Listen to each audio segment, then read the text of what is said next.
Hello friends, आइए आज हम सीखते हैं गैराज इक्विपमेंट्स के दो और नए इक्विपमेंट्स के बारे में। फ्यूल इंजेक्टर टेस्टर और फ्यूल कंजम्पशन टेस्टर। तो पहले हम देखते हैं फ्यूल इंजेक्टर टेस्टर क्या होता है। Fuel injector tester is a part of fuel injection system for CI engine.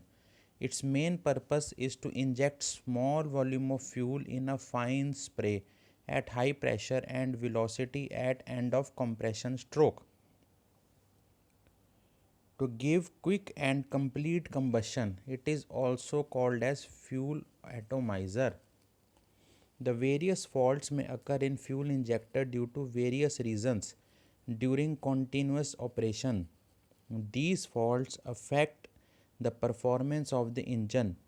These faults are spray distorted, extensive leakage, chatter, pressure too high or too low. So the fuel injector is tested by fuel injector tester to find the faults. Diesel fuel injector tester is used to test leakage, pressure, spray pattern of diesel vapors in combustion chamber and chatter or noise during fuel injection. Fuel injector एक बहुत ही important part of diesel engine होता है। जैसे spray plug होता है, spark plug होता है, उसका काम रहता है करंट स्पार्क प्रोड्यूस करना जिससे इग्निशन हो। डीजल इंजन में फ्यूल इंजेक्टर होता है जिसका काम होता है फ्यूल को एटोमाइज्ड फॉर्म में स्प्रे करना जिससे कि इग्निशन हो। अगर हमारा फ्यूल इंजेक्टर सही काम नहीं करेगा तो इग्निशन में भी सही फ्यूल बर्न नहीं होगा या एयर जो मिक्सचर होगा कंप्रेस्ड एयर का वो प्रॉपरली फ्यूल को बर्न नहीं कर पाएगी। तो इसके लिए चाहिए कि फ्यूल इंजेक्टर जो है हमारा प्रॉपरली वर्क करे, जिसके लिए हमारे पास फ्यूल इंजेक्टर टेस्टर इक्विपमेंट होता है जो कि बहुत ही सिंपली और इजीली फ्यूल के इंजेक्टर को जो है वो चेक कर लेता है for leakage, for chatter, for pressure and for spray pattern. चार चीज़ों के लिए वो जो है चेक करता है। ये हमारा इस तरह का कुछ इक्विपमेंट रहता है फ्यूल इंजेक्टर टेस्टर। इसके अंदर हमारे पास एक फ्यूल कंटेनर होता है जिसके अंदर हम फ्यूल डालते हैं। यहीं पे एक फ़िल्टर रहता है जिससे कि जब ये लाइन से फ्यूल जाए इस इंजेक्टर के अंदर तो वो free from any dust particles या फॉरेन पार्टिकल्स हो।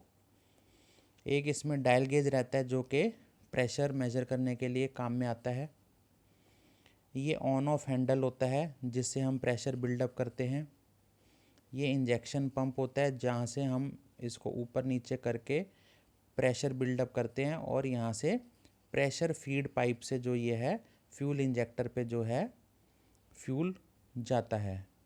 तो इसकी वर्किंग कुछ इस तरह से होती है कि सबसे पहले जो है हम ऑन ऑफ हैंडल को जो है बंद कर देते हैं ऊपर या नीचे करके, जहाँ पे ऑन हो जहाँ पे ऑफ हो इक्विपमेंट के हिसाब से उसको हम बंद कर देते हैं और टेस्टर को चलाते हैं। इंजेक्शन पंप की वजह से ये फ्यूल यहाँ से आएगा और ये यहाँ से इधर को जाएगा। यहाँ पे प्रेशर हमें पता लग जाता है कितना है।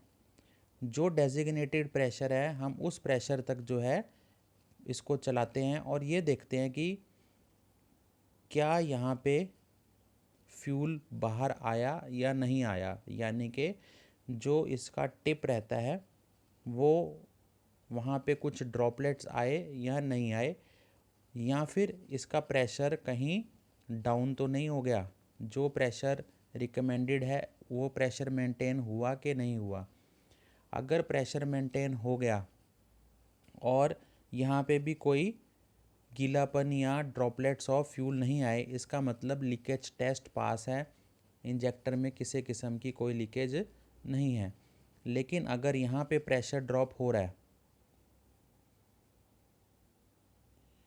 अगर यहाँ पे प्रेशर ड्रॉप हो रहा है और यहाँ पे ड्रॉपलेट्स आ रहे हैं, इसका मतलब जो इंजेक्टर है वो लीक है, उसमें विदाउट एनी प्रेशर बिल्डअप या कम प्रेशर बिल्डअप पर अभी वो फ्यूल जो है बाहर आ रहा है, तो उससे इग्निशन में प्रॉब्लम आएगी। टाइम से पहले ही फ्यूल इंसर्ट हो जाएगा और प्रॉपर इग्निशन नहीं हो पाएगी। उसके लिए जो है हम इंजेक्टर को खोल के उसकी सीट, उसके जो लैपिंग कर देते हैं, उसको रिपेयर कर देते हैं, कोई कार्बन डिपॉजिट हो उसको हम हटा देते हैं। इसी तरह से हम ऑन ऑफ हैंडल को ऑपरेट करके प्रेशर बिल्डअप करते हैं और ये देखते हैं कि अब जो यहाँ से स्प्रे निकली वो स्प्रे किस तरह की आई। क्या वो स्प्रे बिल्कुल सीधी लाइन की तरह आई, या वो एटोमाइज्ड होके बिल्कुल बराबर सब तरफ को आई, या वो एक ही तरफ को आई। अगर वो स्ट्रेट आई तो भी जो है हमारा इंजेक्टर सही नहीं है, उसको हमें रिपेयर करना पड़ेगा। अगर किसी एक डायरेक्शन में आई तो भी उसको रिपेयर करना पड़ेगा, उसके नोज़ल को, फ्यूल इंजेक्टर के। और अगर वो प्रॉपर सभी तरफ 360 डिग्रीज़ में सभी तरफ प्रॉपर एटोमाइज स्प्रे आई तो इसका मतलब फ्यूल इंजेक्टर सही काम कर रहा है। इसी में तीसरा टेस्ट होता है कि जब ये स्प्रे बाहर निकलेगी तो एक साउंड प्रोड्यूस होती है सीटी के जैसे, विसल के जैसे। अगर वो साउंड विसल के जैसे आ रही है इसका मतलब जो है फ्यूल इंजेक्टर सही वर्क कर रहा है। अगर वो साउंड विसल की तरह नहीं आ रही और वो साउंड में कुछ चेंजेस हैं तो यानी कि हमारा जो है ये फ्यूल इंजेक्टर टेस्टर जो है सही से काम नहीं कर रहा।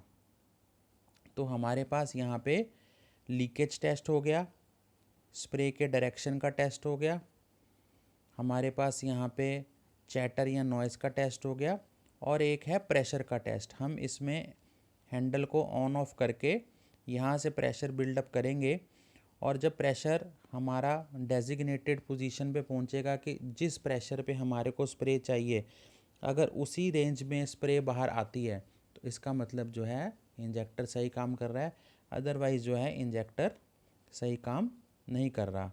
तो यहीं पे हमारा जो है ये कंस्ट्रक्शन है जो आपको ऑलरेडी मैंने बता दिया है, और ये इसकी यहाँ पे वर्किंग है। Leakage test, pressure test, spray test और चैटर टेस्ट। तो ये आपको जो है मैंने ऑलरेडी एक्सप्लेन कर दिया है। और ये इस तरह से जो स्प्रे का टेस्ट होता है, जो ए, बी और सी अलग अलग तरह से जो है वो अलाइनमेंट की मिसअलाइनमेंट आ रही है या वो बिल्कुल ठीक तरह से आ रही है या किस तरह से आ रही है, तो वो हमारे को इससे पता लग जाता है इंजेक्टर टेस्टर से। प्रेशर टेस्ट, स्प्रे टेस्ट और चैटर टेस्ट, तो ये 4 तरह के जो हैं इसके टेस्ट होते हैं। इसी तरह से हमारे को गाड़ी की माइलेज चेक करने के लिए, गाड़ी में कितना फ्यूल कंजम्पशन हो रहा है वो चेक करने के लिए हमारे पास होता है फ्यूल कंजम्पशन टेस्टर। तो आइए देखते हैं इसका क्या प्रोसीजर है, ये कैसे काम करता है। It is use to check the fuel consumption of engine at certain load in a given time, यानी कि एक सर्टेन लोड पे एक पर्टिकुलर टाइम फ्रेम में कितना फ्यूल इस्तेमाल हुआ वो चेक करने के लिए जो है फ्यूल कंजम्पशन टेस्टर का इस्तेमाल करते हैं।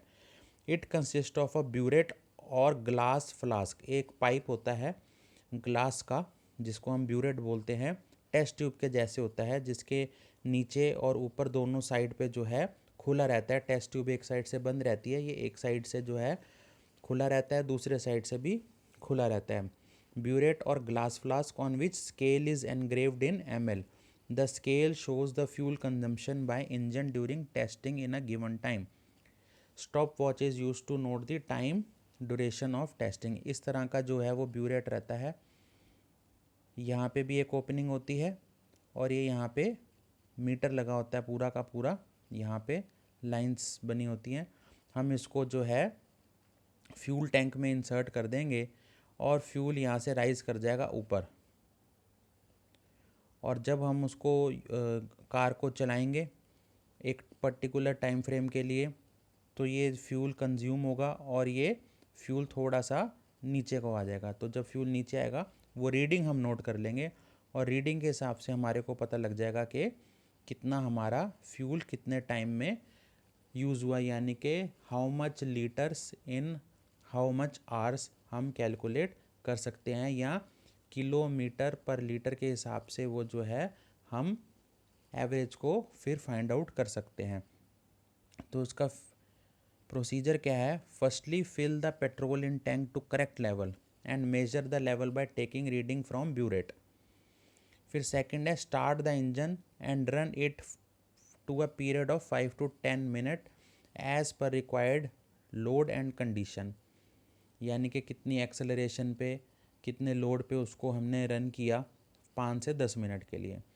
फिर take the first reading of fuel consumption from burette and time reading from stop watch.